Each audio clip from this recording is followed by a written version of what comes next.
Good morning student, my name is Ramandeep Kaur. ये lecture है आपका कंपनी लॉ का। आज हम अपने इस लेक्चर में जो आपका नेक्स्ट टॉपिक है वो है procedure for incorporation of a company, right. तो देखते हैं कि कंपनीज एक्ट 2013 के एक्ट के अंदर हम कंपनीज़ को कैसे फॉर्म कर सकते हैं, ठीक है। तो फर्स्ट स्टेप है selection of a type of company. तो ये प्रोविज़न एक्ट प्रोवाइड क्या कर सकती है कि एक्ट क्या प्रोवाइड करता है कि कंपनी जो है वो किसी भी फॉर्म में हो सकती है। फॉर्मर पब्लिक कंपनी हो सकती है, private company, one man private company और नॉन प्रॉफिट मेकिंग कंपनी वो हो सकती है, ठीक है। हर एक कंपनी क्या है एक डिफरेंट पर्पज़ के लिए सूटेबल होती है, ठीक है। एक पर्पज़ के लिए उसको इस्टेब्लिश किया जाता है। तो जो सिलेक्शन है कि हमने कौन सी टाइप ऑफ कंपनी लेनी है वो डिपेंड करती है बहुत सारे फैक्टर्स पर, जैसे कि ऑब्जेक्ट क्या है प्रपोज्ड कंपनी का, ठीक है। प्रपोज्ड स्केल क्या होगा कंपनी का, ठीक है। स्केल ऑफ ऑपरेशन क्या होगा कंपनी का, अमाउंट ऑफ कैपिटल कितनी ज़रूरत है, नंबर ऑफ़ प्रमोटर्स कितने होंगे, टाइप ऑफ प्रमोटर्स क्या होंगे ना। द प्रमोटर्स में इंक्लूड इंडिविजुअल प्रमोटर्स में individual, body, corporate, limited liability, partnership etcetera, ये सारी चीज़ें आ जाएंगी, right.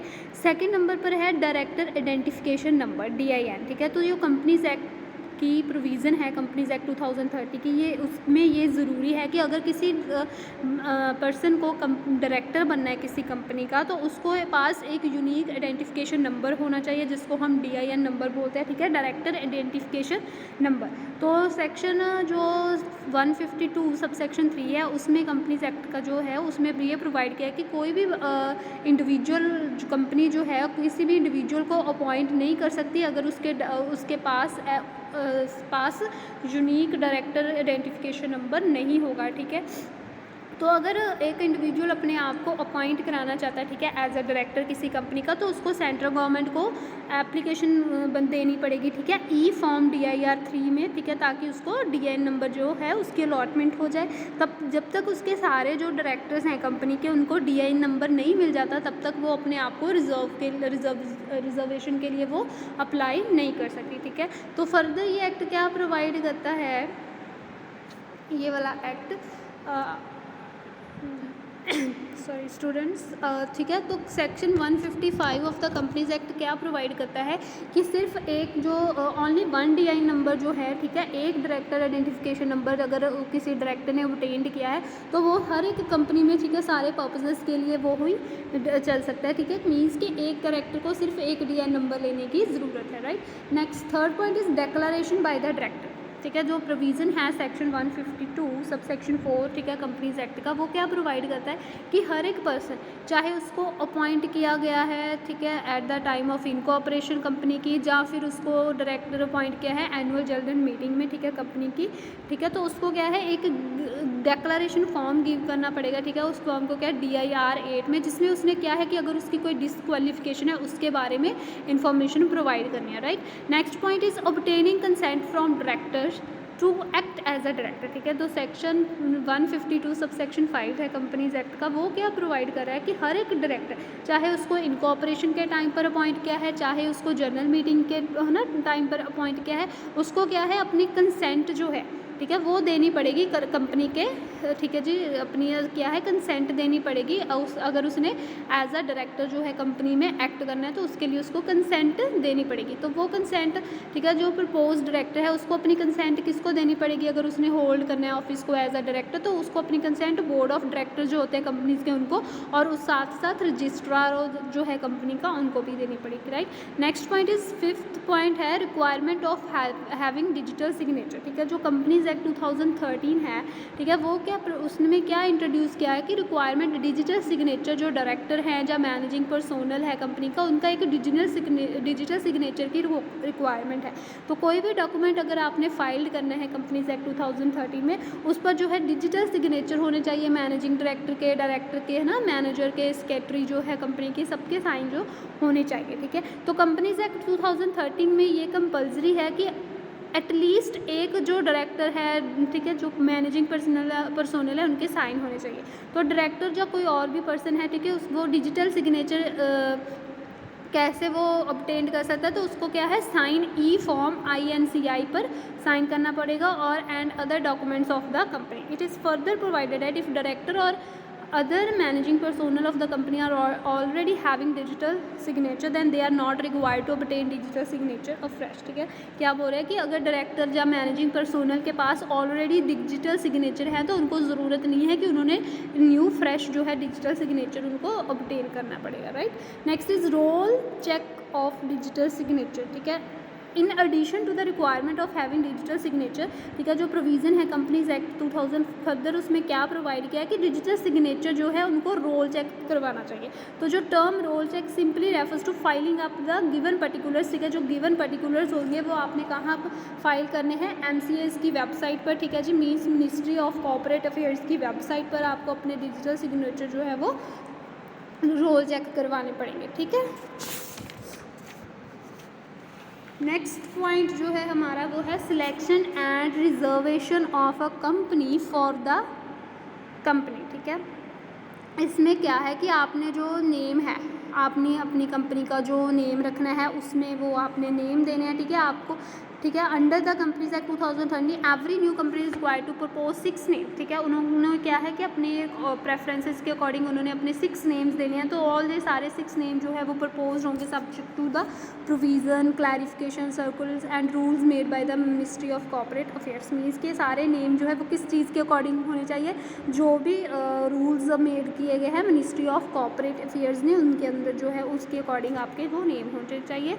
It is further provided that where a key word is required in the name of a company then the significance of each keyword is required to be given in e form। अगर आपका कोई keyword होगा, ठीक है, आपके name में कोई keyword होगा तो उसकी सिग्निफिकेंस, उसका मीन्स एक्सप्लेनेशन आपको ई फॉर्म INC में देनी पड़ेगी, राइट। नेक्स्ट जो है हमारे पास वो है preparation of memorandum of association and article. ठीक है, जब आपको नेम मिल गया, ठीक है, आपकी कंपनी का, तो उसके बाद क्या है कि आपने अपना मेमोरेंडम ऑफ एसोसिएशन और आर्टिकल ऑफ एसोसिएशन जो है वो प्रिपेयर करना है। तो जो मेमोरेंडम होता है वो चार्टर ऑफ कंपनी का चार्टर होता है, और जो आर्टिकल ऑफ एसोसिएशन होता है उसमें जो भी ऑर्गेनाइजेशन के इंटरनल रूल्स एंड रेगुलेशंस होते हैं वो प्रोवाइड किए जाते हैं। ठीक है, the provision of the act provide that the main objective of the company जो है, इस ये एक्ट की जो प्रोविज़न है वो क्या प्रोवाइड करता है ये एक्ट, कि जो मेन ऑब्जेक्टिव होता है कंपनी का वो मेमोरेंडम ऑफ एसोसिएशन में in the memorandum of association must match with the objective shown in E form. ठीक है, जो मेमोरेंडम ऑफ एसोसिएशन में जो आपने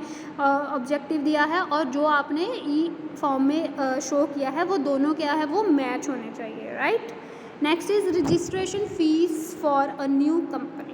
In accordance with the provision of Companies Rule 2014, the fee payable by new company at the time of registration of a new company varies according to the size। ठीक है, 14 जो है provision companies rule 2014 के according जो फ़ी जो होती है new company जो उन्हें पे करनी होती है वो क्या है वेरीज करती है, डिफ़र करती है अकॉर्डिंग जो भी साइज़ है ऑथराइज्ड कैपिटल का है ना कंपनी की जो भी है उसके अकॉर्डिंग वो वेरीज करती है। अगर तो हायर ऑथराइज्ड कैपिटल होगी तो फीस जो है वो हायर होगी, और अगर लोअर ऑथराइज्ड कैपिटल होगी तो फीस भी जो क्या है वो लोअर होगी, राइट। नेक्स्ट हमारे पास क्या है, नेक्स्ट जो है वो है point issue of certificate of incorporation and allotment of corporate identity number, right. जब आपने सारा कुछ सबमिट कर दिया, क्या सारे डॉक्यूमेंट्स जो चाहिए थे आपने memorandum of association, article of association, registrar of company को इशू कर दिया, तो वो अब आपको क्या है इशू ऑफ सर्टिफिकेट देंगे। ठीक है, अगर आपकी सारी जो फुलफिलमेंट जो भी रिक्वायरमेंट थी सेक्शन 7(1) सबसेक्शन 1 के अकॉर्डिंग, और अगर जो रजिस्ट्रार है वो सेटिस्फाई हुआ तो ठीक है वो क्या है आपको जो वे है आपको सर्टिफिकेट इशू करने का वो क्लीन हो जाता है। ठीक है, उसमें अब आपको कोई भी ज़्यादा जो है वो नहीं होना पड़ता ना, right. Next is preserving the documents of incorporation at the registrar office of a company, right. Preserving the documents of incorporation at the registrar office of the company, right. इसमें क्या है कि जो section 7 subsection 4 of the companies act 2030 ये क्या provide करता है कि जब आपकी इनकॉर्पोरेशन होगी कंपनी की, ठीक है जी। आफ्टर इनकॉर्पोरेशन द कंपनी क्या है कि उसको जो भी शैल मेंटेन इट्स रजिस्टर्ड ऑफिस, ठीक है, जो उनका जो रजिस्टर्ड ऑफिस है उस पर क्या मेंटेन रखे करना पड़ेगा उनको, जो भी ओरिजिनल कॉपीज़ होगी उनके डॉक्यूमेंट्स की जो उन्होंने रजिस्टर्ड अंडर सेक्शन 7 सब सेक्शन 1 के अकॉर्डिंग, जो भी इनकॉर्पोरेशन जो कंपनी की टाइम थी उसके अकॉर्डिंग उन्होंने जो भी फाइल किया वो सारा उनको मेंटेन करके रखना पड़ेगा। ये सारे डॉक्यूमेंट जो है required to be preserve throughout the life, पूरी लाइफ जब तक कंपनी डिसॉल्व नहीं होती तब तक उनको ये सारे डॉक्यूमेंट जो है वो मेंटेन करके रखने पड़ेंगे, right. Next is consequences of furnishing false और इनकरेक्ट इन्फॉर्मेशन, राइट। तो the provision of the companies act 2013 क्या प्रोवाइड करता है कि अगर प्रपोज्ड कंपनी जो उसके प्रमोटर्स ने, ठीक है, कोई भी फॉल्स और इनकरेक्ट इन्फॉर्मेशन जो है सबमिट की है, ठीक है, तो इसका क्या है, then it will attract the action against the company और इट्स प्रमोटर अंडर सेक्शन 447, ठीक है। मीन्स क्या कह रहा है कि किसी भी प्रमोटर्स ने, ठीक है, क्या है कि फॉल्स स्टेटमेंट इनकरेक्ट इन्फॉर्मेशन जो है वो सबके सबमिट की है तो उनके अगेंस्ट जो है सेक्शन 447 के अंडर उनके अगेंस्ट जो कंपनी है और जो प्रमोटर्स हैं उनके अगेंस्ट एक्शन लिया जाएगा, राइट। तो नेक्स्ट पॉइंट है कमेंसमेंट ऑफ अ बिजनेस। जब आपको after incorporation of company the next important step into the life of company is the commencement of business, ठीक है। जब आपकी इनकॉर्पोरेशन होगी तो नेक्स्ट स्टेप क्या है कि एग्जिस्ट करे, अब आप जो कि आपका बिजनेस है उसको आप स्टार्ट करो, राइट। तो the provision of section 11 sub section 1 of the companies act 2013 provide that the companies having share capital shall not commence any business or exercise any borrowing powers unless it has filed a declaration to the registrar of companies in the e-form, ठीक है। जब तक उन्होंने अपनी e-form INC 20 में अपने आप डेक्लारेशन file नहीं की तब तक वो अपना जो है कमेंसमेंट नहीं कर सकते और उसके बाद जो है वो अपना बिजनेस जो है वो स्टार्ट कर सकते हैं, राइट। तो स्टूडेंट दे थे हमारा कंपनी को फॉर्म करने का स्टेप्स, ठीक है। अगर आपको किसी भी स्टेप में कोई प्रॉब्लम लगेगी तो आप मेरे से क्लियर करवा लेना। Thank you class.